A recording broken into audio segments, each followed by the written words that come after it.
There's so much stuff you don't know in this world. It's like amazing. I was talking to somebody. I was at this meeting, right? I was a speaker at the SALT convention. There was a convention every year in Vegas called SALT. You are a royal priesthood. Get where you belong. Do what you're supposed to do. Live like you're supposed to live. Don't be naive in saying, well, this doesn't matter. I'm telling you, everything matters. There are some things that matter more than others, but there isn't anything that doesn't matter. Most people are totally okay with decent, but I ain't talking about most people. I'm talking about you want to be a great one. You want to be great. Let me break it down to you. Listen to me. Are you only okay with excellence?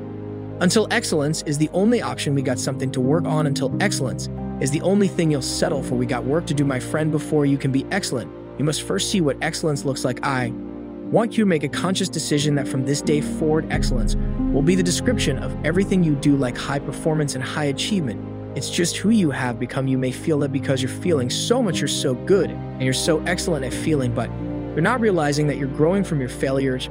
And it's a gathering of billionaires from around the world. They gather and they make decisions on what they're going to do. And I was a keynote speaker, and I told the guy when he asked me, I said, sir, I'm not a billionaire.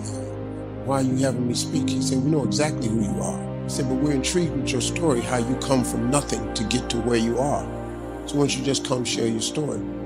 So I'm out here and I'm talking to these billionaires. And it's amazing because, you know, the average billionaire in this world is a billionaire because they come from money. Most people that become billionaires don't come from the dirt.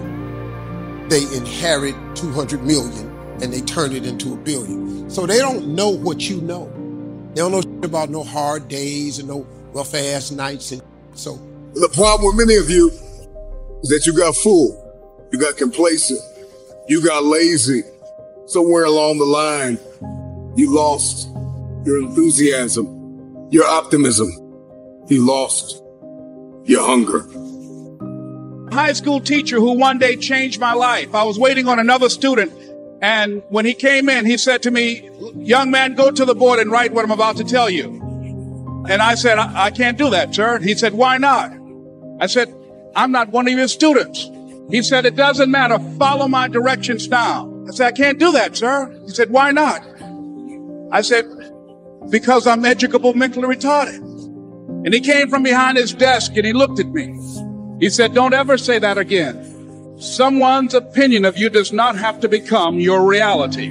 I was talking to them and they were fascinated. And after the thing was over, the billionaires were talking. There was a couple of young guys there. And this guy graduated from college and he said, yeah, I'm here to bring you all my talent to you all's attention. And he started talking. He says, yeah, I have a degree in this, that, and the other, and I have another degree, and I have 3 degrees, and that's what I do. And, you know, a couple of billionaires was there, was like real hustlers. And they said, well, so you have all these degrees, so what are you offering? Well, if I need to, I'll go back to school and get another degree.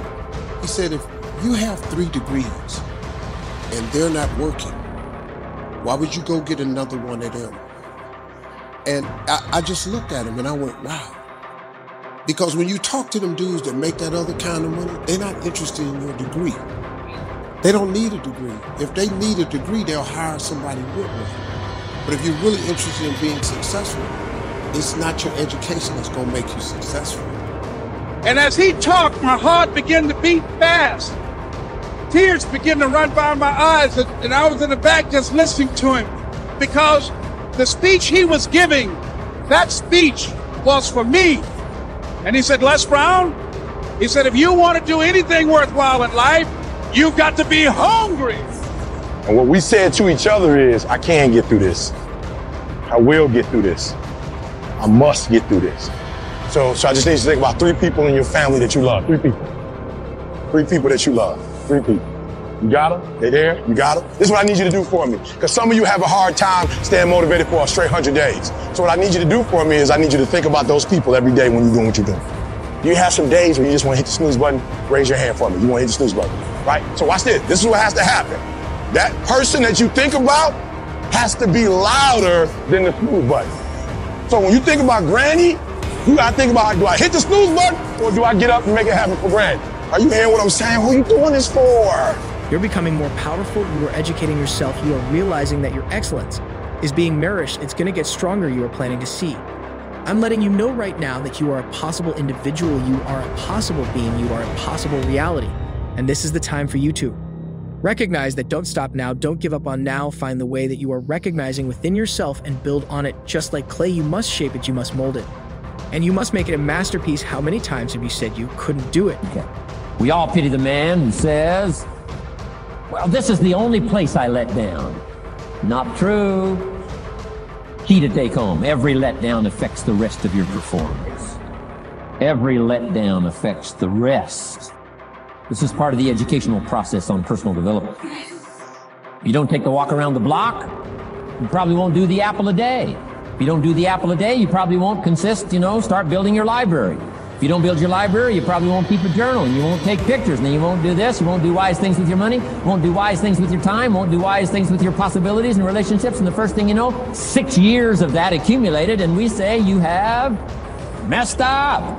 If you put as much time into working on winning as you put into thinking about losing, you'd already be a champion. When we gonna get tired of just knowing and seeing successful people and become one of them? Time is out to sit up here and just make these average decisions, make these irrelevant decisions that don't change you, don't change your family, don't change society, don't change your environment, don't change the world. It's time to make decisions that make you a legend. We see it every day. But the only difference, baby, you gonna make a choice to just be remembered, or you gonna make a choice to become a legend. You gotta stop quitting. We gotta stop giving up. All this TGIF, TGIF. It is now TGIA. Thank God I'm alive. When we open our eyes and we're in our right mind, we live as though we really appreciate that opportunity. How many times did you say that you didn't have the strength? How many times? How many more times? When is enough going to be enough? When are you going to rise up and realize your true potential? When are you going to commit to your real truth? Because your words matter. Keep it moving, be productive, be powerful, and from the bottom of my heart, conduct. Your business, this is it, your journey, can be seen millions and millions of miles away in everything that you think. Therefore, you shall be greater than your fears. So the whole key to reversing that process now is to start picking up these disciplines. Now here's the positive side. Every new discipline affects the rest of your disciplines. Every new one affects the rest. Why action is so important. The least action, the smallest action. Take it. When you start accomplishing and the value starts to return from that one action, it'll inspire you to do the next one and the next one and the next one. You start walking around the block, it'll inspire you to get an apple. Get an apple, it'll inspire you to get a book. Get a book, it'll inspire you to get a journal. Get a journal, it'll inspire you to grow, develop some skills. All disciplines affect each other. Every lack affects the rest. Every new affects the rest. The key is to diminish the lack and set up the new. And you've started a whole new life process. Key. Also, one more thought on discipline. Here's the greatest value of discipline. Self-worth. Self-esteem. And every time I see a post, every time I see a tweet, or just anything, I want to ask the person, why are you thanking God it's Friday? Hello, newsflash. Tomorrow is Saturday. The day after that is Sunday. The day after that is Monday. What are you thanking God it's Friday for? Because you're preparing to quit. You're preparing to stop what you're doing. You're prepared to clock out. You're prepared to go home. And you're in the mental mindset to do nothing. I dare you to get prepared for the challenges of your life by getting rid of comfort. I dare you. I dare you when you find that job that if you don't arrive to work that you want, and then when you get there, you take the stairs. I dare you not to take a break, baby. I dare you to work through your lunch. I dare you when it's hot that you work fast, when it's cold you work longer. I dare you to learn something new today that you didn't know yesterday. I dare you to. Be stronger than your doubts because your mind is very powerful music. Stop being sorry and start doing better. Better within you, better than anyone has ever seen. Better than your mistakes, better than your failures, better than those that doubted you. Lift yourself up, stop with the excuses, stop doing things that you know that is not right, doing all the things that will make you better. Depends on how you think, how you feel, what you do. How you perceive, there are going to be times that you're going to want to give up, but you don't have the permission to do so. You must carry on the good fight.